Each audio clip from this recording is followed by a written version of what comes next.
Worm composting isn't just for people with big backyards. In fact, for balcony growers, kitchen gardeners, and apartment dwellers, a worm bin might be the most powerful secret to healthy plants, without any mess or smell. Done right, a worm bin is odorless, space-efficient, and produces rich compost that brings balcony pots and raised beds to life. This guide will walk you through how to build one the right way. No fuss, no stink, no waste. The magic of a worm bin starts with understanding how worms live. Earthworms, especially red wigglers, thrive in dark, damp, oxygen-rich spaces with a steady supply of decaying organic matter.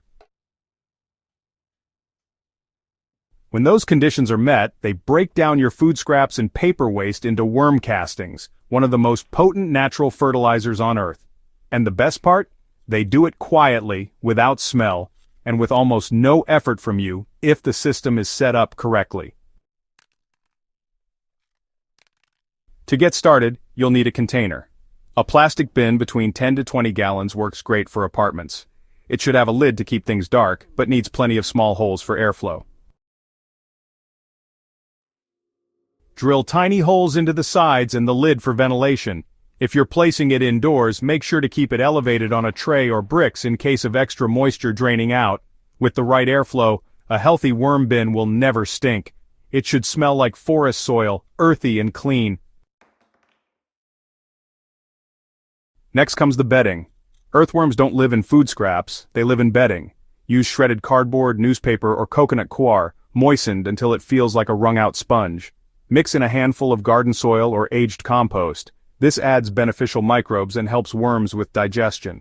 The bedding should be fluffy, moist, and easy to burrow through. This becomes their home and buffer zone between food and the air. Once your bin is ready, it's time to introduce the stars of the show, red wigglers. You can buy them online or, get them from a local composting group. 1 pound of worms is enough for most small bins, and they multiply over time. Place them gently on top of the bedding and just let them dig in. Within minutes, they'll disappear under the surface, naturally avoiding light. Feeding the worms is where most first-timers go wrong. Start slow. A small handful of chopped vegetable scraps, coffee grounds, or fruit peels is enough. Always bury food lightly under the bedding to prevent fruit flies and surface smells. Avoid citrus, meat, dairy, or oily food. All of these throw off the bin's balance and can lead to odors or pests. As the worms multiply, you can increase how much you feed them, but always watch for signs of uneaten food. Moisture is a make-or-break factor. Too dry and the worms can't breathe. Too wet and they'll drown. Keep the bedding feeling like a wrung-out sponge, damp but not dripping. If it gets too wet, add dry shredded paper. If it gets dry, just mist it with a spray bottle. Don't pour in water like you're watering plants. Gentle misting or soaking bedding ahead of time is best. Ventilation is equally important. Those air holes you drilled allow gases to escape and keep the worms breathing easy.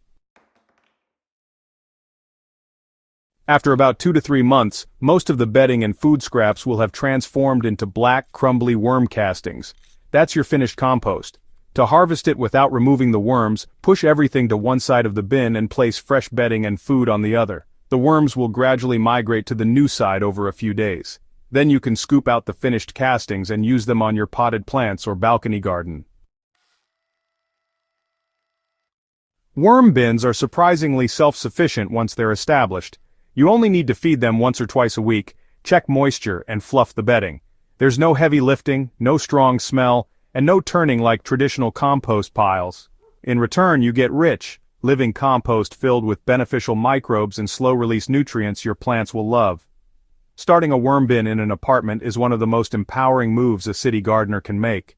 It transforms food waste into living soil, strengthens your plants from the roots up, and deepens your connection to natural cycles, all in the space of a laundry basket. Whether you keep it under the sink, on the balcony, or in a corner of your kitchen, a worm bin gives you control over your waste and your garden's health. If this guide helped you feel confident about starting your own worm bin, take the next step. Grab a bin, grab some bedding, and welcome your new composting crew. It won't be long before your houseplants, balcony greens, and even neighbors start to notice the difference. For more tips like this on building life-rich, resilient soil in small spaces, don't forget to subscribe to HydroHaven. Share this video with anyone in a tiny home, apartment, or urban setup who wants to garden smarter. Together, let's turn every inch of city space into a thriving patch of green.